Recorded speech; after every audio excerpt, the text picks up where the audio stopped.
very special guest for you tonight. Hello, we've been expecting you. This is not a test. Your government and corporate overlords have implemented new measures for your own health and safety. We are just following orders. Everything is going to be fine.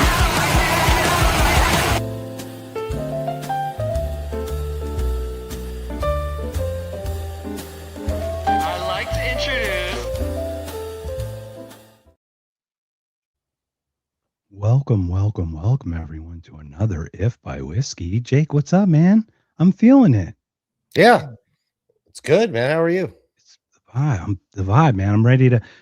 I feel so. It's almost like we're at peace right now. It's almost like we're the opposite of where we're at. It's like, yeah, I've been in Washington for the last few weeks, and it's been terrible Washington winter weather, like 36 degrees and just pissing rain. And I flew down to Oregon today to the Oregon house, got off the plane. It was 80 degrees.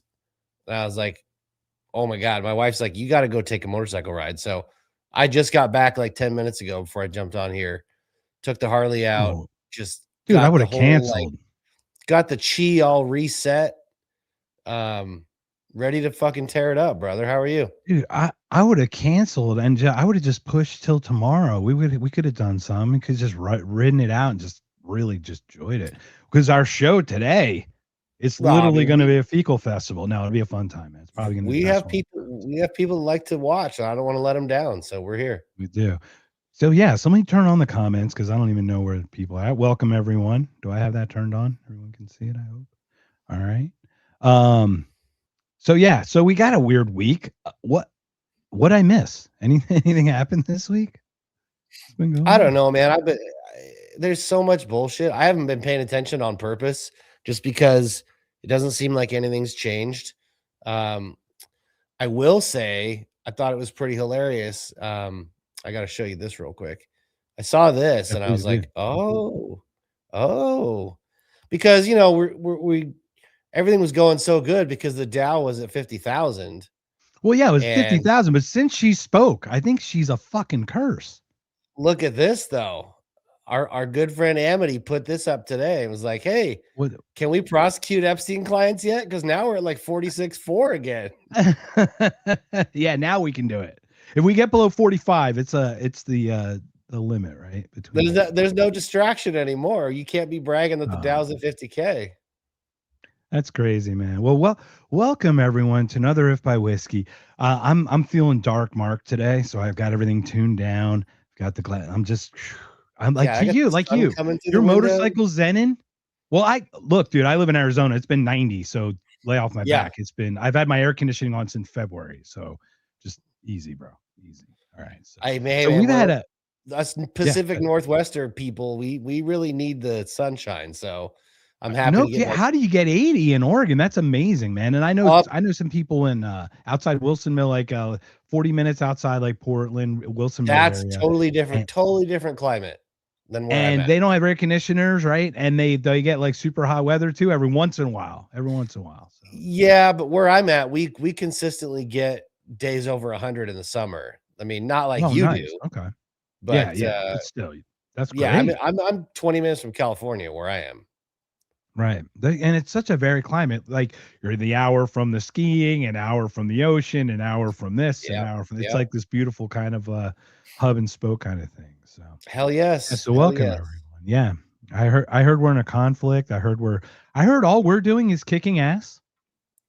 And then I hear like when people, and I haven't been watching either like you, but I have heard that we've been doing is kicking ass. And then I heard if you ask if they're doing anything to us, they tell us to shut the fuck up. Well, it's a really interesting. All we're doing is kicking ass. BB's totally alive. Totally. He's not missing. Nope. I haven't seen a mask or any AI generated videos or anything. Nothing. And everything that you hear on the news is true. I did find it kind of crazy they're going after Tucker. And I mean, it kind of shows you who, like, what they'll do to tamp down that narrative. Like the way they're going after Joe Kent, the way they're going after Tucker, it's like, man, like anything to just shut up any dissension. It's insane. but I'm not surprised. As our usual theme, I'm not surprised with any of this stuff. As a foreign agent, sir, not Tucker is a foreign Right. agent. APAC are Americans. Yeah, completely. No problem with that. No problem with Totally. that. Totally.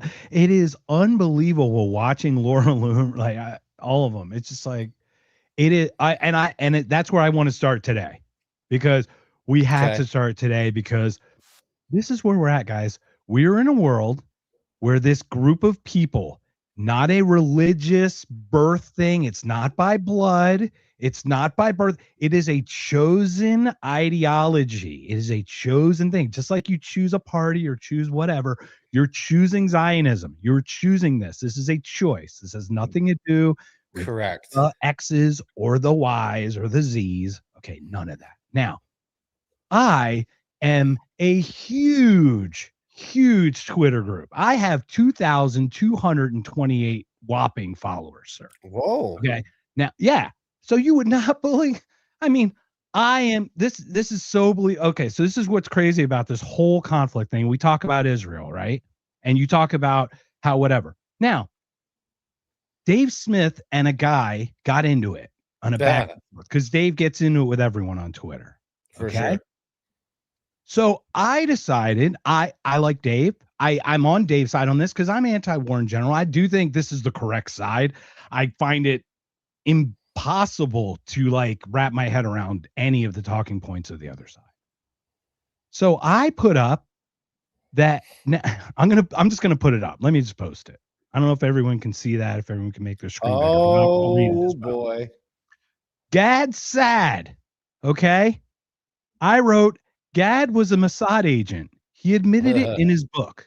And then I wrote, by way of deceit, thou shalt do war. Now, that is the Mossad motto, just so everyone knows. It's not his book, but that's a Mossad motto. Now, I know this because A, I read the book, and B, he mentions it in a video where Gad's like, you're the first person. And you watch Gad's facial expression like, oh, fuck, or some, you know what I mean? Like the micro expressions. Yeah. I'm a poker guy. Okay. Now, I have 2,000 followers. Gad has 1.2 million followers. And he replied to me. He not even replied to you. He quote tweeted you. Yeah. What? Honestly, dude, tell me that's not the biggest tell of all tells that you're a Mossad agent. Yeah. It's BB coming out and going, we didn't show Charlie Kirk saying it twice before, right? How many times to show videos that I'm alive? Hour. It's like every time look at that, dude. The guy or it was an anecdote of an incident of a cover that occurred. 42, yeah, because you leave the Mossad, right? Because you leave Mossad. So I found that interesting. What are your thoughts about a guy with 1.2 million followers replying to a guy with 2,000 just for calling him a Mossad agent, being some silly dude? I think you're just a little short on suicidal empathy, Mark. You don't think I hit it right on the head or anything? Like, or do I want to unalive myself? Is that what you're trying to tell me? I think well, that's Gad's whole thing, is the suicidal empathy and all the I'm trying to not use the fluctuation and the incoming surge of migrants to Western countries. His whole thing is the So it was really funny to see like him jump on that from you and like, oh shit, I need to say something, when I mean all 2,000 of your followers would have seen it, but his 1.2 or 1.4 million, like he needed them to know that no, Mark's dealing in falsehoods. Isn't that crazy? I mean, it just tells you how absolutely silly that an absolute nobody like myself, I would have just ignored it. Like, does anyone remember Barbra Streisand effect? We talk about it so often, right? Oh, nobody, and they don't remember until it happens to them. Well, this is where it gets better. So I had a second encounter off the same thread. So it got even more fun. I'm going to put this one up as well. Hopefully we can all see this one. Our good friend, James Lindsay. Oh my God. By the way, I think that James Lindsay and Lindsey Graham should get married, so that Lindsey Graham could be Lindsay. I mean, that's That's not what a I bad think idea. should happen. I'm all for it. Lindsay 2028. How about that? Lindsay 2028. Let's do it. Well, I mean, So yeah. So this is where Gad came in the middle. Once again, he quote tweeted me as well. And I'm sure James has a shit ton of followers. Once again, I'm a nobody, guys. What are you paying attention to me for? This tells me everything I need to know about how duplicitous and evil you fucking are. It just tells me everything, because you have to stamp out the smallest fucking kindling before it becomes a flame. No, you're making it a flame. You're actually adding fuel. Anyway, this particular shit matters. I just said stay in his lane. I was being a fucking glib, dude. You know, like stay in your lane. We're Gen Xers, man. Fuck this bullshit. We say fake game R. I can't say R because my girlfriend's watching right now. So. But anyway, so he goes, calling me a cuck to Israel is not criticizing my ideas. Telling people stay in your lane while you don't is woke behavior. Okay, cool. So I would like to share. So well, if James Lindsay disagrees, then it's woke behavior, because isn't that funny? It's woke. Yeah, so he can call me woke, but he says that I can't call him a cuck to Israel. You see how this game is played? See how everyone plays this game? Okay, so we're there. So then I added this one. This one I just threw in for fun, but I would like to go over 2 of James's ideas. And we're going to do that because, like he said, let's criticize ideas. So since we're going to criticize ideas, let's actually do that, right? This is beautiful. So here's a new one that I did. Today he wrote, marrying the wrong woman will what's that? Will cook you, boys. So Mr. Kent, Joe Kent, hey Joe, Mr. Kent, if you're happening to watch this, of the 11 people watching right now, if you happen to be watching this as a little decompression from all the stuff that's been happening to you, come on our show. We'll love to have a chat. We'll let you have your time, right? I feel like he's going to replace Tulsi Gabbard in the Ron Paul movement. What do you think? How completely, I mean, what an utter piece of shit to bring Joe Kent's wife into this. Yup. Who died in like in a battle zone. Like you bring his wife into this and to invoke like a slander, like that is so cheap, such a cheap shot. Now from Jim Lindsay, I don't expect. I defend him. I did defend him. I said, yeah, stick with guys, Jim, because that's what you do anyway. So I'll remove that. Go ahead. Good. Continue. No, I mean, again, not shocked. James Lindsay is an utter piece of shit. He's completely become essentially a neocon at this point. And while I likes to point out anybody that he doesn't agree with is the woke right, the same way the left likes to call everybody a Nazi that they don't agree with. He's become a shell of his former, even halfway respectable self. Anything he had, any shred of credibility he had was been lost long ago. Yeah, I mean, again, it's kind of shocking that he would bring Joe Kent's dead wife into this, but also not surprised. He's a piece of shit.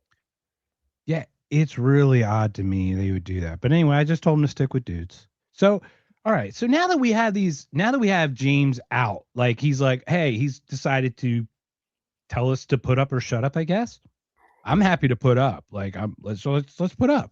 All right. So this is where okay. So you remember James, where he came like faking it till he made it. Literally, he faked it till he made it. He wrote fake papers. Now, I mean, I think he's papers still are brilliant, it, but right. Oh yeah, totally. But those papers with Bogosian and with Pluckrose, I think was her name.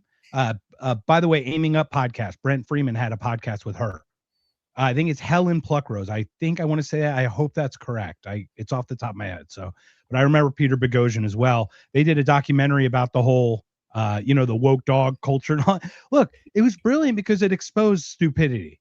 But then this is what happened at Freedom Fest last year, because we started seeing a palpable shift. I saw it actually right after the election of the person, the president, and at AmFest 2024 in December 2024. It's like this shift of this woke right that we started calling. So this is my question for James Lindsay of Freedom Fest, and then this is his answer. So let's talk about his idea. Woke left, woke right. May I ask James, why has there been a recent push to conflate the general anti-war movement with this new woke right labeling? there's no attempt to conflate a general anti-war movement with that. You're the victim of a very fine people hoax.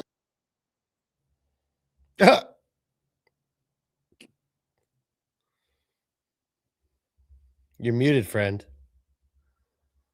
I'm the victim of the very fine people hoax, sir. Well, Who knew? I don't know what Weinstein's doing up there with him, but Oh, well, I can tell you about that. So they're all in the documentary together because Weinstein talked about like the wokeness and stuff. Brett Weinstein is, in my humble opinion, I don't know if it's humble or a lot or whatever, but I think that Brett is a future, like one of us, where he's really going to see, yeah, I understand. He believes in subsidiarity, obviously, which is great. But I think he's going to get to the point where like, we think we can get to governance without these people tyrannizing us, whatever. Is that right? So sure. Oh, is Rick here? Rick's here. What's up, Rick? So okay, so that's that. So let me share how James came up with the etymology of woke. He and Jordan Peterson. This is where we're going to attack ideas. Okay. So here's the victim. We're the victim of the vine people host. Here, let's just play this short little part right here. Okay, so I want to talk about this Lucifer idea. So Lucifer is the morning star, and he's the angel of the untrammeled intellect. That's how he's portrayed in Milton, right? And he's allied in some strange way with the serpent in the Garden of Eden. If I might just interject, if he's the morning star, what do you do in the morning after the morning star rises? You wake up. Right. Woke. Right. The spirit. Dude, he even had Jordan Peterson go, what the fuck? What? Right. Oh, right. Shut the fuck up. Shut the fuck up. Oh my God. Did you hear that?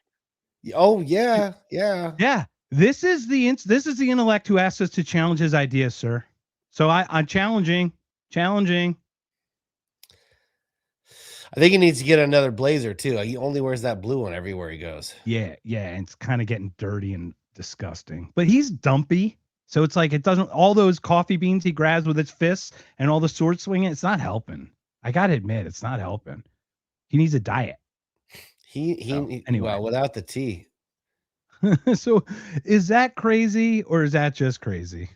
I mean, it's ridiculous. It is crazy, but it's just ridiculous. And the fact that he gets airtime anywhere is kind of crazy. That's the crazy part. The fact that people keep asking him to come on and explain his ridiculously stupid ideas is really beyond me. I don't know how he keeps getting called for shows. Can I let you in on a little secret? You should please do. Everybody, okay, sorry about this. Is what I think. I think he works for someone. Oh, well, I mean, do you want to know who I think he worked for? Sure. You want to take a guess?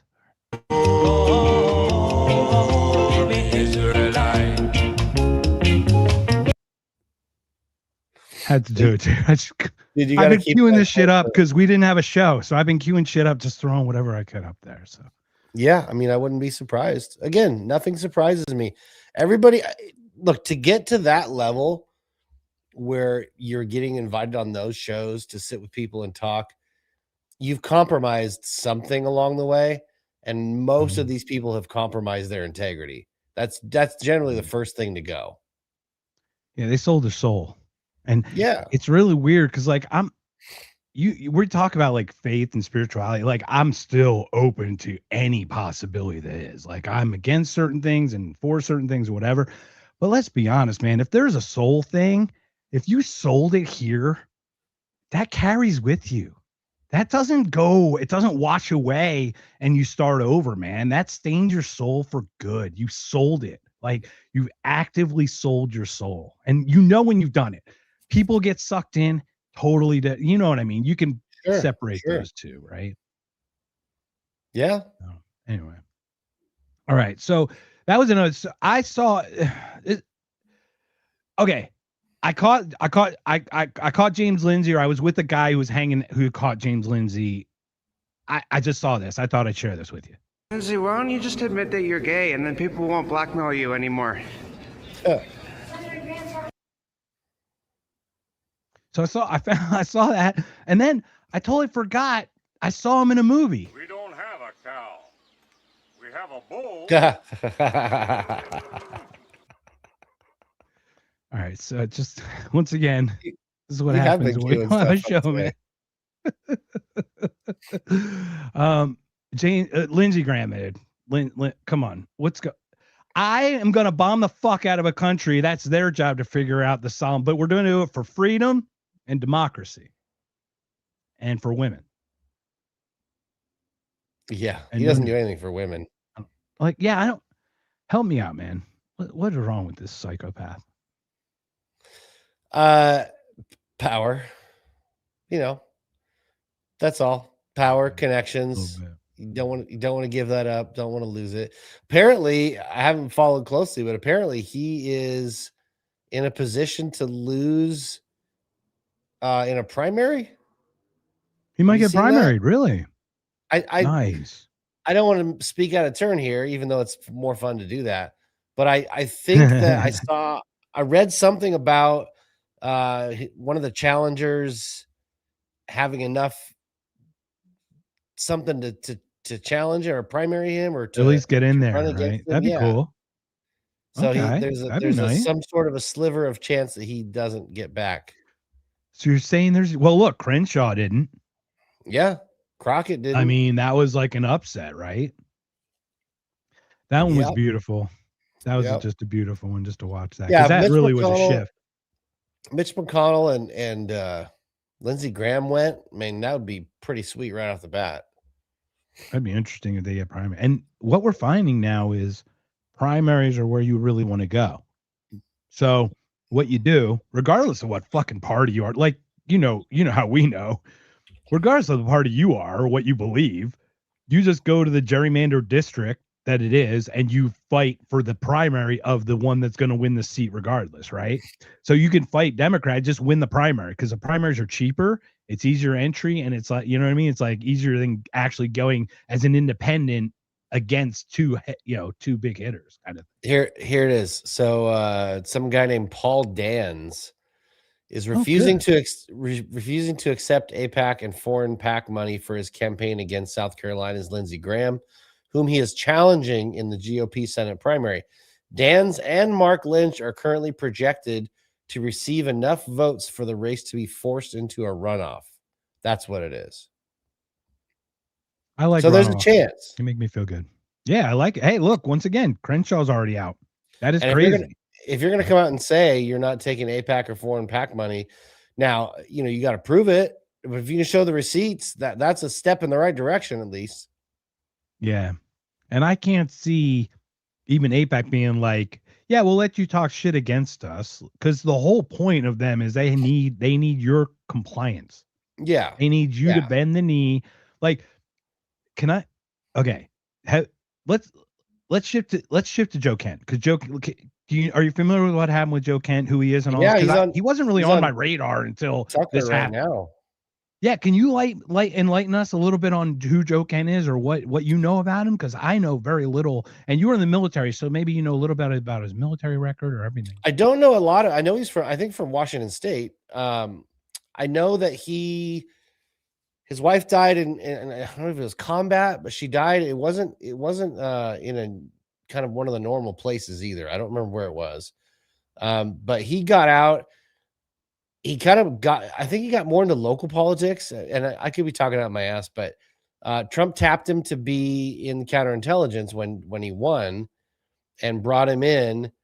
And as soon as he dissented with the president, yesterday or the day before, and he said, hey, the whole reason we got into this war is Israel. Iran was never a threat to us, which everybody knows anyway. Anybody who's not bought and paid for, or telling the emperor he's fully dressed, anybody that is paying attention realizes that. But he put it in a letter and came out and said, I'm resigning because of this. And they just attacked the man. And he's on Tucker tonight, which makes sense. But he's he's persona non grata for now, and he apparently everyone's attacking. Like all of the paid posters, all the paid influencers, whatever you want to call them, they're all lining up and they're all saying the same stuff. And one guy said something today to me. He said like, "Oh, you are Israel first because all you talk about Israel's the first thing that comes out of your mouth." And this, I go, number one, only if we're talking about ridiculous wars for other countries. That's the only time it does. And he says, "Well, Israel's just you're worried about something that's the size of New Jersey." And I was like, "Listen, if New Jersey was gets involved in wars, if New Jersey was getting billions of dollars in taxpayer over all the other states, billions of dollars that we don't have, and if New Jersey was putting people in prison for saying bad things about New Jersey, I'd say the same shit about New Jersey that I say about Israel. It's the same goddamn thing." But apparently Joe Kent's not allowed to, and because he had that position, he stepped down. Now, will he get a book deal? Yeah. Will he get a job as a pundit from somewhere else? Sure, of course. He's going to land on his nice cushy feet. But for somebody to dismiss his opinion when he's in counterintelligence just because it's not in line with the narrative that Tulsi Gabbard, who seems to have completely sold out too, it's not in line with the administration's narrative. So now it's, oh, well, you're out, and all of a sudden, yeah, we hate you, and you were never any good. And so it's the typical Trump playbook, except now it used to just be Trump that did it. Trump would get rid of somebody he liked and go, "Oh, you're a piece of shit. I never really liked you. Your wife's fat, whatever. Your kids are gay," whatever Trump would do. Now it's everybody in the administration uses that pun, the Trump card, pardon the pun, but they like to go out and do the same thing where it's like, "Oh, now nobody likes you. We never liked you. You're not part of the clique." And it's pretty obvious to see. Isn't it funny how this is how I saw 2024. I did not see a Trump coalition. I did not see people gathering together to get behind Trump. They were sick of the other side. The other side the pendulum had swung too far about women beating up men in sports and all just the extra like super identity stuff. We're just over it, right? We had fatigue. That's what I think 2024 was. I say the left America. That's what I think happened. That's why Trump won. There was never a coalition. So when Trump, who talked about no war and all this stuff, when everybody's like, that sounds like something we're into, then turned, now there's no coalition to hold together because there never was one to begin with. You had your MAGA group, which is a very fine group, but it wasn't a larger group of this coalition. Now everybody's breaking up, and you have Tulsi Gabbard shutting up. She doesn't resign. So here's my question. Here tinfoil time. Everybody we need a tinfoil alert, like a something. Oh shit, that like thing we get worn out. Tinfoil. I know we might. Will you give me a month that Joe Kent knew that a false flag is coming and he did not want it to happen under his watch? He knows that something fucking is coming, and he knows it's not Iran that's going to do it. Oh, I would give you that. Yeah. Okay. You want to give me a month, 2 weeks? What's like a fair amount of time because I can't be like 8 years from now, something happened. Oh, that was the one I said about Joe Kent. Like, I don't want to. I mean, I'll give me a month. Oh, cool. Okay. How about Memorial Day, May 29th or whatever Memorial Day weekend. Is everyone cool with that in the chat? Hold me to that. Okay. So I think that he knows that something's brewing or somebody's brewing something. In addition, he doesn't also agree, right? But dude, how would you like to be the counter-terrorist guy while the biggest thing since 9/11 happens on your soil? I wouldn't want to be in charge of that. Yep. Especially if I don't agree with the policy. Like, it's one thing if you agree with the administration, right? Because you're just like all in and you're going to get protected. But this guy's already kind of not really in the first place, right? Correct. Have you? So did you hear about your favorite rapper? Did he? Your other favorite rapper. Oh shit! Now I'm really. I mean, I don't even know. Do I have a rapper? I mean, Tone Loc is my favorite. So. Well, yeah, of course. No, Afro Man, because I got high. Oh, he got a vote because Did you he hear what got happened to high. him? No, what happened? So some cops raided his place. I don't know when the raid happened, but he ended up writing a song about it. Something yellow pound cake or some shit like. And Afro Man's like a novelty, you know, he's Yeah. interesting. Fun. I wouldn't necessarily like go for the discography back to back, but he put out a song basically and explained that the cops raided his place. So they sued him. Which department was it? Let's see. The department. Oh yeah. Anyway, his track was called "Lemon Pound Cake," mocking Deputy Sean Cooley and others, naming deputies with pointed lyrics. So they sued him, and he's like, "Hey, First Amendment, like I can say whatever the fuck I want, and I'm performing. I'm an artist." So the judge ruled, or the jury today ruled, in all circumstances, the jury finds in favor of the defendant. Completely backed him up.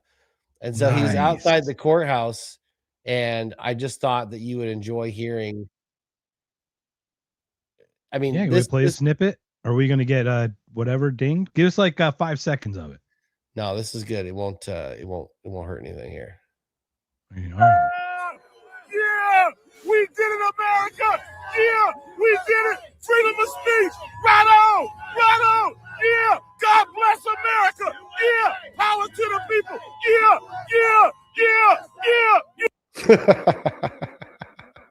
He's going to get 2 votes in Grand Rapids. He's going to get 2 votes. I just thought that was amazing. I mean, That's amazing. You know, most of the time people get railroaded, and when things come up that are, you know, constitutional rights, those are being stripped away and taken away all the time. And the fact that the jury completely sided with him, and that the police department lost, oh man, that is the biggest win. I just had a big old cheeser on my face when I read that earlier. Well, it's huge because if you think about it, look what's happening in England. They're getting arrested for tweets and stuff. So like that, for example, the trans stuff came from, you know, Europe and all the high, you know, the enlightened Sweden and everything, and it kind of comes here and permeates. Well, this didn't come over. Like this is like one example of it. Like, yeah, heck no. And once we start seeing that crap, we've seen it. I saw, what is it? Some cop shows up some old lady's house in Florida, is like, "Hey, ma'am, did you tweet this?" And she's like, "What's it of yours?" Like, so it's a huge win. I did not hear this, but I'm excited for Afro Man. I hope we can get him on. I mean, come on, being a libertarian candidate, you know, we should try. We should try for sure. We should definitely give him a try. Look, but then I don't want to have a bad podcast because I got high. He'll be busy for the next 15 minutes with, you know, all the TMZs and all the people that want to talk to him. Maybe we can get him like in a month. Yeah. Well, this is interesting because it's funny because we were going to have a special guest. You kind of spoiled it for us because Joe Kent was actually our special guest until Tucker grabbed him. Oh, I'm sorry. Yeah, he was all over into doing that. Tucker pays more. Well, what's really cool is, though, I did catch the president of the United States. He was running by. He was in a rush. He was in a hurry. And I asked him how it's going with Iran. I mean, he didn't have much time. So, guys, I'd like to share with you my quick clip. Like, I was only able to catch him just coming. He was walking down the stairs. He started getting more exercise and everything. It's amazing. But this is what I asked. Doc, how are we doing? How are we doing, President? So I just want to share that with the president. He's winning. We're winning, everybody. We're winning. So, yeah, seems like it. Remember, he said we'd get tired of all the winning. Yeah, I'm actually very fatigued of all the winning. I'm kind of over it already. Like, yeah, I'm ready to if this is what winning looks like, I'm fatigued of it for sure. Yeah, winning is just it's just awful. So I've had enough winning for a little while. I'm ready for some whining. Or no, I'm not. We're not good with wine. We're having fun with it, right? I think we're having a lot of fun. So yeah, we are. Replace my door. Did he really? That's hilarious. Yeah, after they beat his door in, he did. He's got some crazy songs. The Batarang, right? Remember the Batarang? Do that 80s song. That's the thing that they knocked the door down with, right? Yeah. So you're on one today, man. Dude, well, you know what? I knew that I didn't know what was going to happen today. So I made sure we just have extra fun. I just pulled a bunch of clips. I'd like to share something from some very sage advice that I heard back in the 80s. And I think you heard this back in the 80s as well. I'd like to share it with our audience right now. So if I may, let's just share a little sage advice. Do it. I don't want to sell anything, buy anything, or process anything as a career. I don't want to sell anything bought or processed, or buy anything sold or processed, or process anything sold, bought, or processed, or repair anything sold, bought, or processed. You know, as a career, I don't want to do that. So my father's in the Army. He wants me to join, but I can't work for that corporation. So just a little word of advice, everybody. Can't work for that corporation. So I thought the Army part was extra apropos. It's crazy too how I mean, I hate the W word, but how ridiculously hardcore left John Cusack is. Crazy, right? Yeah, like Did Ben you watch Stiller. his- He's like Ben Stiller left. Sean Penn, Ben Stiller, that whole crew, like Stephen King, Sam Harris. Well, I don't know, but see, that's the thing. I don't know who Sam Harris is. And it's funny. I didn't pull up any Sam Harris stuff. He said plenty of stupid shit this week. God, that guy he infuriates me because like he was one of the 4 horsemen of the apocalypse. And it's like, what happened to you, dude? What did you become? Did you see I'm just gonna keep giving you interesting stuff that happened that I saw too. Yeah, please do, because I got one after you got one. So did you see I'm this? gonna share a video. Ben Stiller put out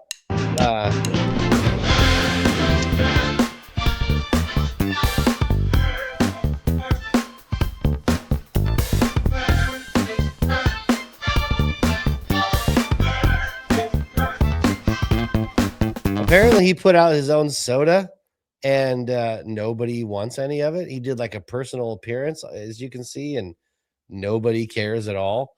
It's interesting too because his X account or Twitter page, whatever you want to call it, for his soda was like 800 followers. So you have more. You might as well start your own soda line. Well, maybe if he reached out to Gad Saad and called him a Mossad agent, maybe he might get a repost about his soda. He'd be like, "Your soda is anti-Semitic," and then everyone would buy it. Possibly. Try it, Ben. Call me. I got some ideas. I got some strategies. Call me. We got this guy. Call me. This old school. Yeah, well, that just Isn't goes it to show, crazy like, how like. Oh, good. No, I was saying, like, he went super hardcore. Remember all the videos of him for Kamala when she was like, it was ridiculous. It was like performative ridiculous. And I think they were paid. I think they were paid, and like it was like a yes and. Probably. I can't but imagine I think them doing those things for free. I can imagine him doing it. I could, but still, the world is healing if we're at a place where everybody doesn't want to give him any attention anymore. Yeah, but what it sucks is like it. I hate to do that, but it's kind of like the player who played a couple seasons too long. Yeah, you know, he tarnished his career. There's Correct. Something About Mary is one of the greatest movies of all time. It's probably one of the great, like as a comedy, as a spoof, like we're talking about like a Sandler like goof thing where it's just so goofy and over the top that it's just enjoyable, right? It's like not something to think about. Tropic Thunder. Oh yeah, right. Tropic Thunder. I mean, we're just starting, right? Because he's got that one. He's got what's the one where he gets married? Yeah, Dodgeball. Come on, they're awesome. These are phenomenal movies. What did he do to himself? The Zoolander Why would movie you suck a fat one, but other than that, Zoolander one, I had a moment. You had the blue thing and the how are they going to get in the building thing if they they can't read. All right, or reading good. I'll give him 1 or 2 for that, but yeah, no, you're right. All of those others were so much better, and he had like a good career of really funny movies. Meet the Parents, like that. Meet the Parents was hilarious. It definitely was a great transition from the super silly to that. I think he did it better than like Adam Sandler in my example. Like I think that Stiller transitioned from silly to serious easier. I don't know. Have you seen Uncut Gems? No, that's the Sandler one, right? You will eat your words once you see that. Well, It no, is I'm not good. calling him out. I just didn't like Grown Ups too, and Grown Up. Like I wasn't my No. I'm thing, just saying to go from comedy to serious. If you watch Adam Sandler in Uncut Gems, it is like Oscar level performance. Okay, because I watched Punch Drunk. I wasn't. He was very a little overly stoic in that, if you know what I mean. A little too kind of. Yeah. I think I want to see that. Good. Uncut Gems. I'll have to put it on the list. It like I get anxiety watching it because of he plays the part so well of this like degenerate gambler who can't stop betting, and he's making bets when you know his world's like falling apart and crashing, and you were like watching this like no, don't you want to like yell at the screen, like it's an intense movie, and he pulls it off really. I mean, he doesn't say a single joke. Nothing's funny. There's no baby talk. There's none of his characters. It is just straight dramatic performance. It's really good. It's like Jim Carrey going and doing the Truman Show. It's like that. It's like that level. That movie was an amazing performance for sure. Interesting. Well, I like that. That's good stuff. So I only have one other clip, but we've got plenty more to talk about because stuff happened. But there was this little like a little skirmish, a kerfuffle in the 40s, late 30s, early to mid 40s, and America wasn't really having it. They were kind of like not that interested in the beginning to like get involved because like they were getting out of their own shitty time and they started making stuff and getting better. You know what I mean? They started pulling themselves out by their bootstraps. But then you guys know this cartoon here. I'll just share some of it and I'll stop it whenever just because it's great. Pay attention, everyone. This is what we should be doing. This is 1943, everyone, and Disney. Just remember that. Now, what are you going to do? Spend for the Axis or save for taxes? Just remember, every dollar you spend for something you don't need is a dollar spent to help the Axis.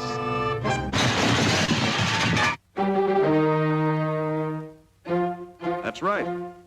And every dollar you sock away for taxes is another dollar to sock the Axis. For it is your taxes. God damn. I need to continue. I think there was another spot. Hold on 1 second. My taxes. Our taxes that run the factories.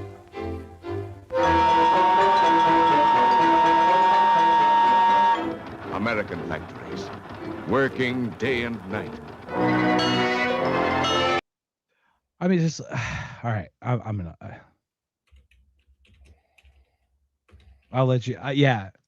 Hey, I mean, William, it's grade A propaganda, and the fact that it was like, made for kids is even like, oh, okay, I guess we're doing that. Dude, every dollar you spend on yourself is a dollar that allows the Axis, the baddies, to win.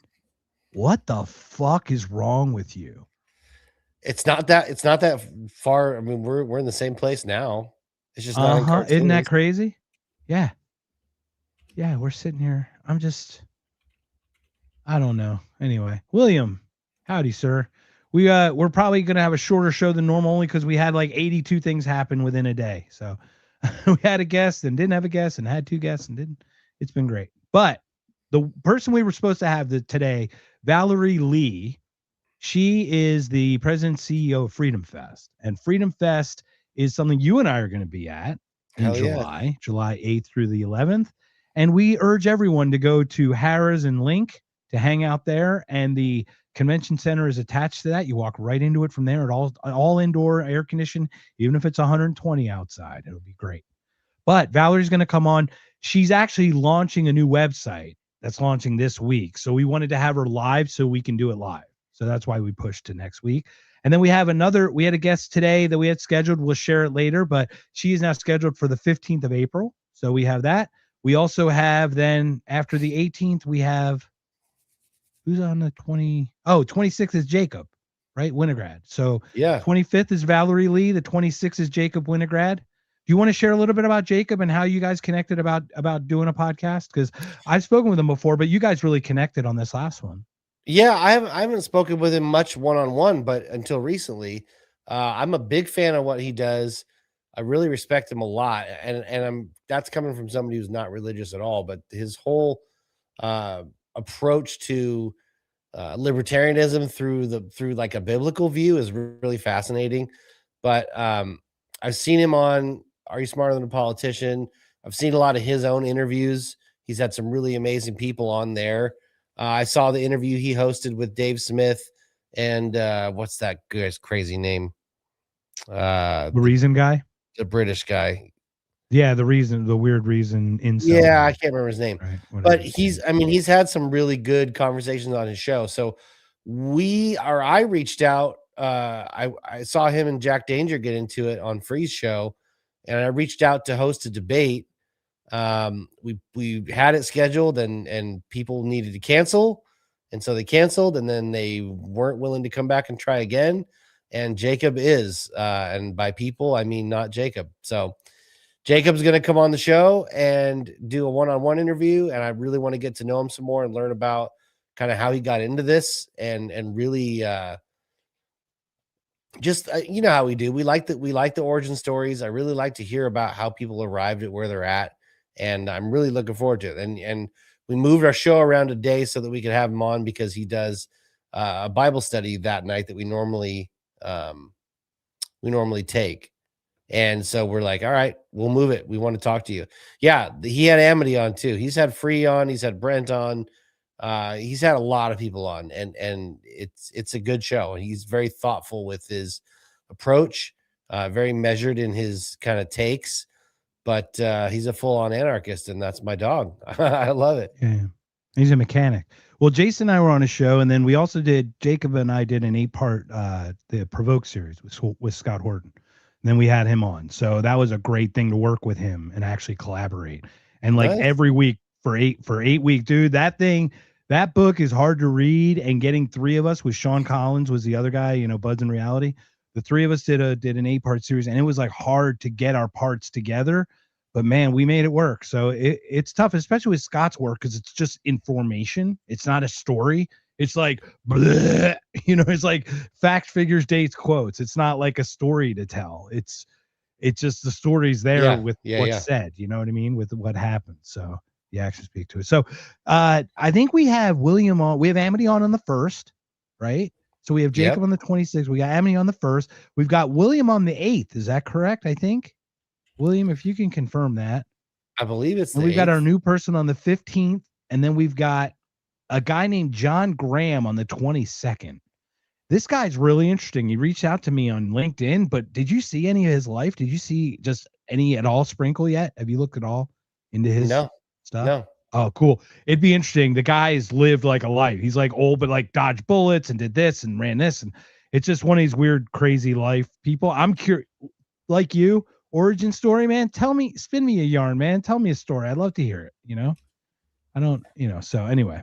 So April 8th. Okay. So we got 8th. And then, so we were booked at least through the 22nd, the 22nd. So we have the 29th open, and then we're rock and rolling into the summer, and then we are good to go. So hopefully we'll have a couple more Freedom people. Fest.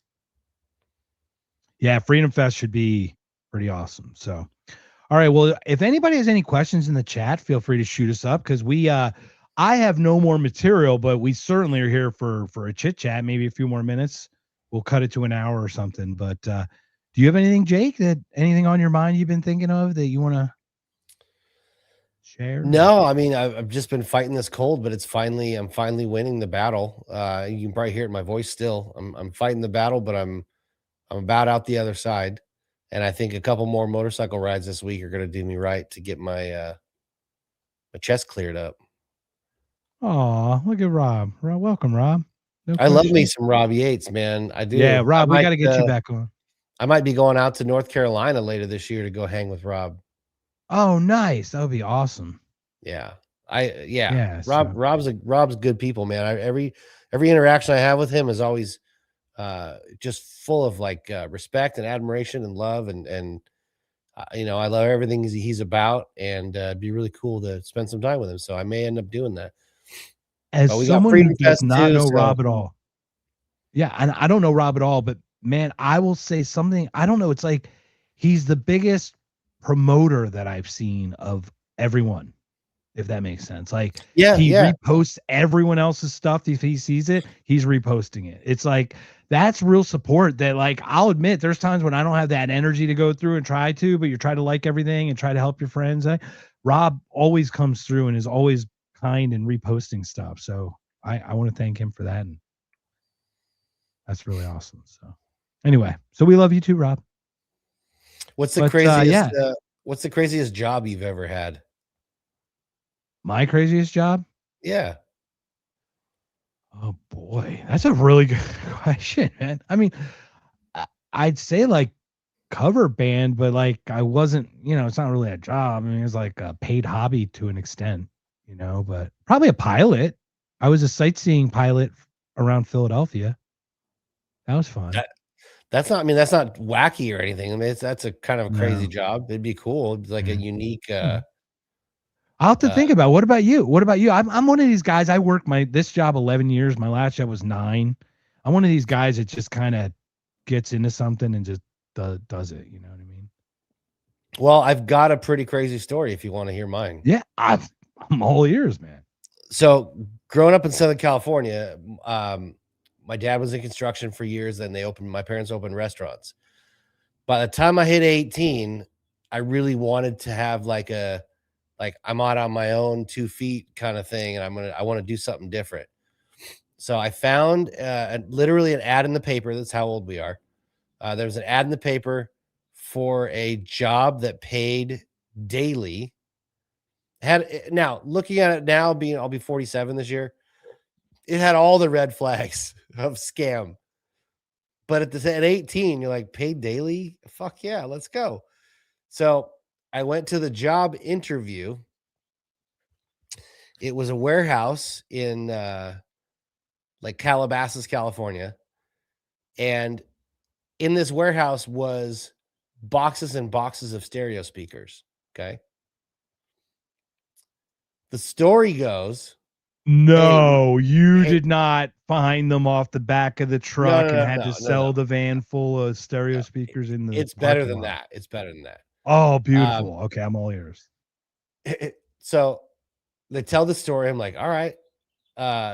Basically, we go out into traffic in LA with like there's 10 of these like Chevy Astro vans. We load them up with these speakers. We pull up to people in traffic and hey, roll your window down. And we tell them, hey, you know, I got all these speakers in this truck. They're not stolen. I'm delivering 10 of them, but they accidentally loaded my truck with 10 pair. So I have 10 extra speakers and nobody knows I have 10 speakers. I got till 5 o'clock till I got to make my delivery so I can sell them in the meantime. Just the most shady shit. And I was young, dumb, and confident enough. I was like, I'm going to try this. As you can imagine, my fellow coworkers were a motley crew of sorts. There was mini no bag of donuts, Tommy Two Tones, you know. Yeah, no Rhodes Scholars in that group. And everybody had a criminal record except me, at least at that time.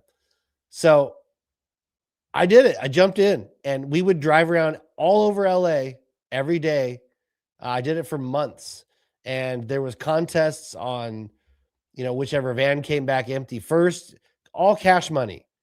And they weren't stolen. They were just really shitty, cheap Chinese speakers that had like a laminated, you know, card that showed that they were not shitty. They were like really high-end speakers. And so the whole thing was people thought they were getting this crazy deal from some, right, they were getting Gucci'd or whatever. Yeah, they were getting it was. And I mean, this is like the late 90s, so nobody's gonna pull their phone out and be like, hold on, let me check and see. Like that business is dead now, right? I love that business. I love getting approached by. I got approached by so many of you. I did it for a while, and it got to the point where there were other companies doing it too. So like it was kind of LA got saturated, if you can believe it. Like LA was busy with people doing that. Everybody kind of was onto the scam after a few months. So we packed up and went to Vegas, and I moved to Vegas at 18 years old with this group of fellas. Rented a house. It was like a flop drug house, right? Guys are doing crystal meth. Like it's a who's who of wild animals, basically. And the thing is, because we would get bonuses, like cash for these things, we could trade them too. So dudes were trading them for like ATVs. Dudes were trading them for fucking guns. Like it got crazy. But I will never forget this. Like I sold a lot of these things, and I remember one kid, like one college kid, had a Chevy Camaro. I came up to him at school, like driving through the campus. Told him about these speakers. He's like, "No way, you know, like I'm on my way to go. Like I can't remember. He's on his way to go buy something. He like $2,000 in his pocket." And we ended up selling this kid like 6 pair of these fucking speakers for $2,000, and nobody ever got robbed. But we talked him out of it. It was an excellent. I mean, it's shady as hell. I would never do it now, but it's an excellent exercise in like learning how to win a conversation and convince somebody. I mean, sure, we got told fuck off many times, but the fact that we would pull up to somebody overcoming objections. Exactly. We would pull up to somebody in traffic. Hey, roll your window down. Roll your window down. Hey, I know this sounds crazy. I have all the, the whole spiel. Some people would drive off. Some people would pull over and like, oh, let me check them out. I cannot tell you the number of women who were like, oh, my husband would love these. Follow me to my ATM and let me get money out. I can't. If my wife did that, and it's a percentage game, man. It's a total percentage game. They would let us follow them to their ATMs, but we sold a ton of those, and ended up going to Vegas. There's some stuff I can't say on the air that happened in Vegas that definitely stays there because it stayed in Vegas. Because I needed to not go back to the state of Nevada for a number of years to make sure that my name was cleared. But that was probably the craziest job I ever had. Statute of limitations. Smash cut to me moving a guy out of the job. I believe it or not, it crashed and burned. It was a terrible idea. Who would have thought? My parents sent me a plane ticket to get back to California from Vegas, which was like a 20-minute flight. Flew back to California. Ended up going back and working in the family business. Smash cut to a few years later. I'm in LA driving. Somebody comes up in traffic. Hey, dude, roll your window down. I roll my window down. They start with the spiel, and it was like my pitch, right? And I'm just invented this twirl, the umbrella twirl from fucking Seinfeld. Dying laughing. Like, what's so funny? I'm like, listen, I did your job. I know exactly. No, man, this is different. I go, no, it's not. And I rattled off like the whole. He's like, oh man, you really did this? I'm like, yes, I really did this job. Exactly what you're doing right now. He's like, I never thought I'd meet another one of you guys. Like, it was crazy. But that was the Seinfeld episode. Probably. It was literally signed because remember when he sold umbrellas and he invented the twirl? I hate that show. I've avoided it. What? I hate it. I'm sorry. You're a Gen Xer? I can tolerate some of his stand-up, but I just, as a comedian, I just don't like him. I don't like him. He's not funny as a comedian.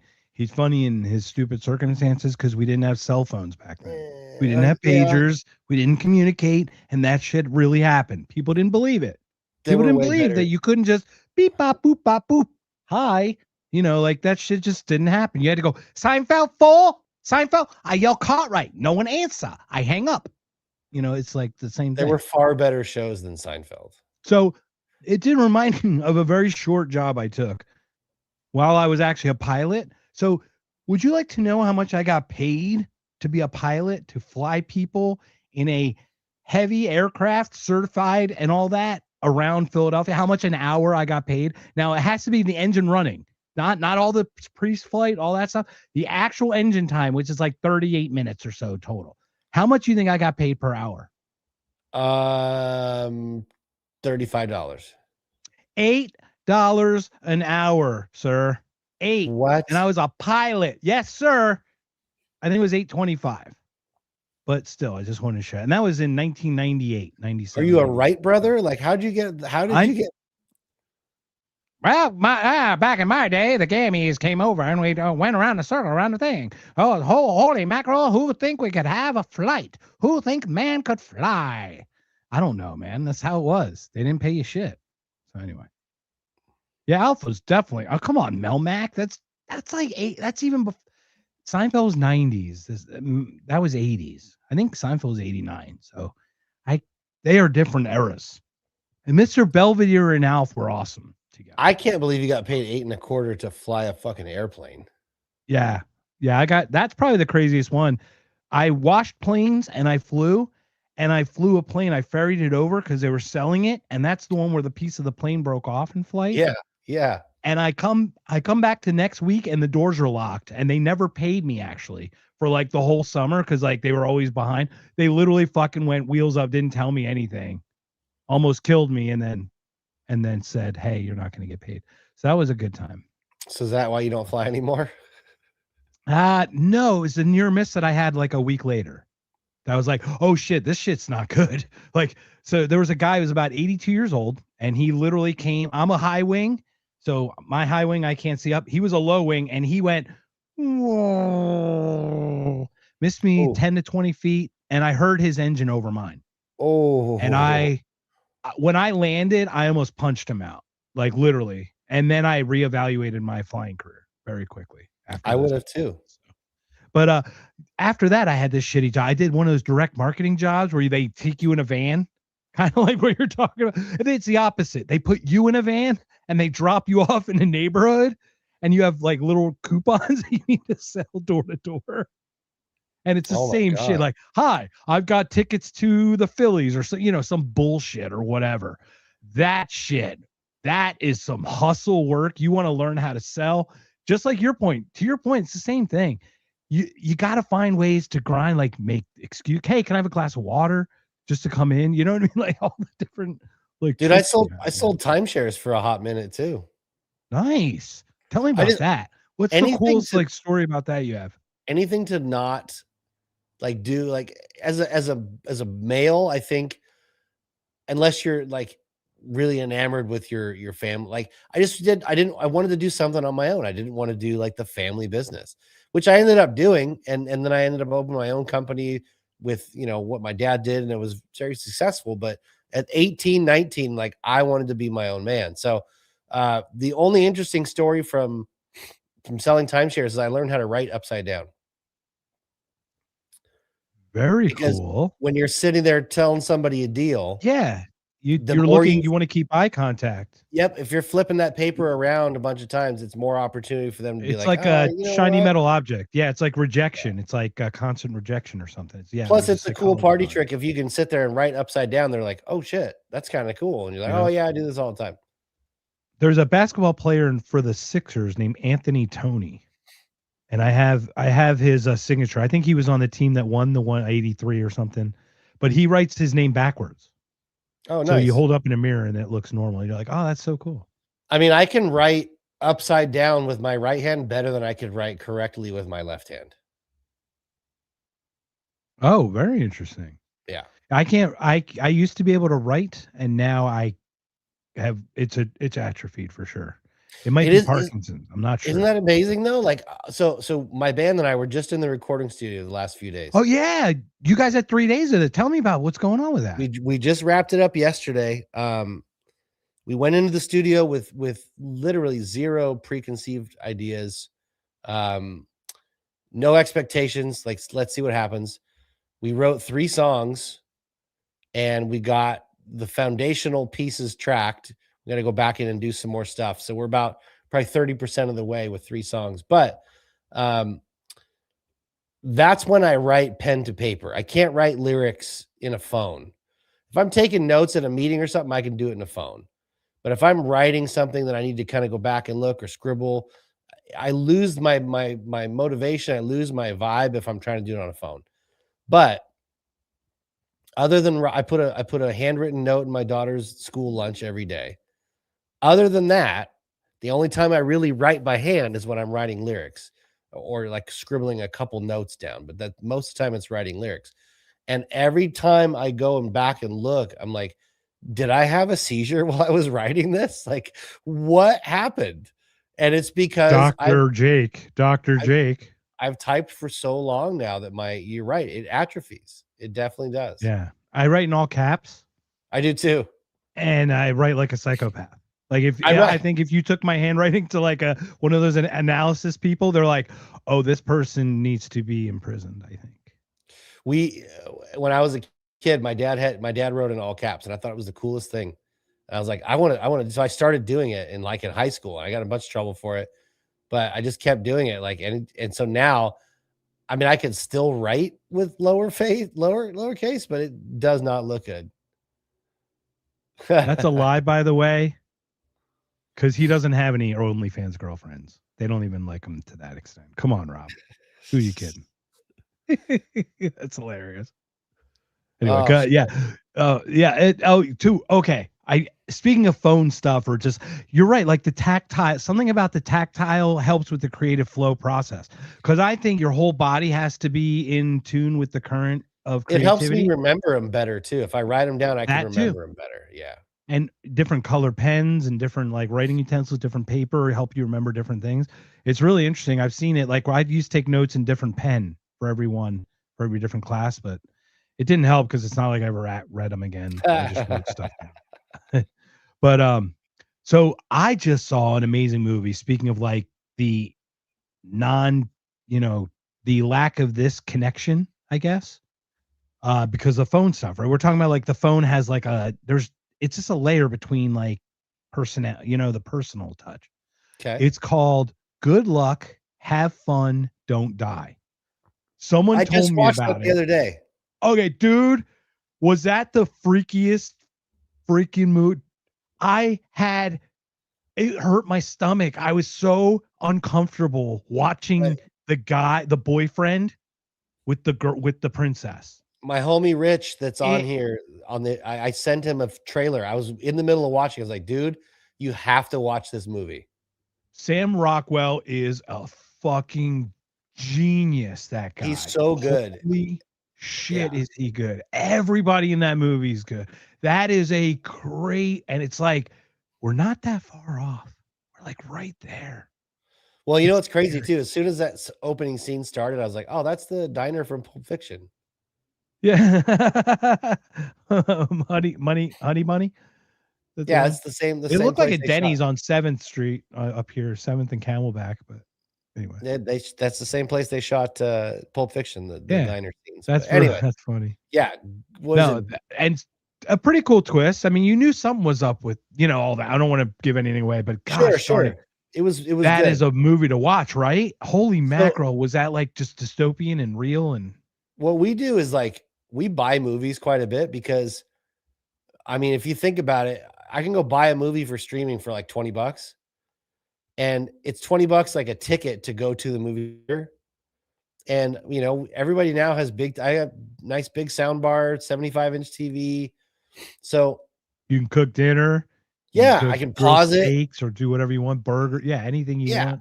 And that's the thing is like, some people are like, oh my God, you just buy it and you haven't seen it. I go, yeah, but I go to the movies and I haven't seen one before too. And then the money's gone and I don't have anything. Like, at least this way I bought it and then I'm like, oh, I own it. So I do that quite a bit. It's bitten me in the ass a couple times, like the second Joker movie. That was terrible. I bought that. I didn't watch that one. I was going to get that one. I did get the first one, but I didn't get the second. We'll talk offline and I might help you out. It's horrible, but anyway. I know, but I'm talking about, I can help you out with some other stuff. But I saw Predator Badlands, by the way. I don't watch many movies now. I used to watch movies like so often. Here's one. Last night, my girlfriend was being so sweet. She's like, I'll put on a movie I think he likes to watch. We'll cook dinner, blah, blah, blah. We made like schnitzels, like we pound them out, and bread them and all that stuff. We kind of do like a whole thing. And she puts on Goodfellas. Oh, hell and yeah. She's like, have you seen the? And as she's like starts to ask me if I watch it, I'm already quoting the fucking whole thing, Yeah, like literally like verbatim. I'm like, funny how? What am I, a clown to you? Funny how? What do you mean? He's the one who said it. What do you mean? What do you mean, Henry? He's the one. Henry's a big boy. And she's looking at me like, oh, I guess you have seen it. It's just like how it worked out. I was like, it's just. But leave funny. it on. We're watching it again. I've watched that movie so many times. Yeah, it's one of those ones. But like I haven't watched many, so I watched the Predator Badlands, which I don't know what your thoughts are on Predator. I remember original and Predator 2 with Danny Glover and Gary Busey. Hee-haw, hee-haw. Get out here. Oh, what are you talking about? It fell off quickly after those. It fell, yeah, it just kind of went a little, and then the AVP, the Alien vs. Predator, kind of, there was one that was good, one that everyone else, the other one sucked, and then this Predator. This one, it wasn't, I mean, it was like, I don't know, it's not mailed in, but I don't know. I'm trying to like the stuff. We can leave it there. Yeah, but that's the thing. That's why I love this movie. I wanted to promote the one that Sam Rockwell, completely original, right? Like it's not like a reboot or retread. It's like some just new idea. And the way they introduce the characters and like their history stuff, dude, the thing with the woman in the beginning, the first woman, with her son, how uncomfortable, just like, and it feels like that seems like that could be possible. Rich, I was going to say the same thing. All the like Batman versus Superman. It's all. Oh bullshit. yeah. Good point. Mr. Rob Right. Yates, if you're still watching, go. What was it? Good luck. Good luck. Have fun. Don't die. Yes. Yeah. Good luck. Have fun. Don't die. You'll love it, Rob. Sam Rockwell. You Rob. You will. I think you'll find it brilliant. And William as well. Everybody. Richie. Everybody. You know who we missed today? Derek. I don't see Derek in the chat. I don't see Derek either. But yeah, maybe we'll have him next week. But yeah, there we go, Rob. We'd love to hear your feedback, dude. Feedback in the chat with us. So before we go, Jake, man, you give us your stuff so we can contact you. How do we get a hold of you? So if anybody was like, man, that Jake guy, I really like what he had to say. Selling speakers, I might have to buy some. He might, might think he might get in contact. I'm only on X, man. I'm not on Instagram. I'm not on anything else. Just X at Whiskey Smiles. Find me as soon as we get the new music finished. I'll be sharing that. It'll probably be like summertime. Godzilla versus King Kong is bullshit too. All those they're terrible. Yeah, that's me. That's the only place to find me. Awesome, man. And I'm Mark. Everyone, guys, if you've been here, check it out. Click subscribe. Follow us. Guy, Richie, Rob, William, everyone. Thank you so much for joining. We got to schedule another one with you, Rob. I'd love to hear some different, like we should talk something about not consciousness, some different stuff. Just because like your mind is so wide. I want to pick like every part of that brain. So everyone, this has been great. Jake, stick around. We'll chat on the other side of this. Thank you, everyone, for joining us for another If I Whiskey. I hope we had a little fun with this, right? A little goofy, but not too serious. It's always great to just shoot from the hip.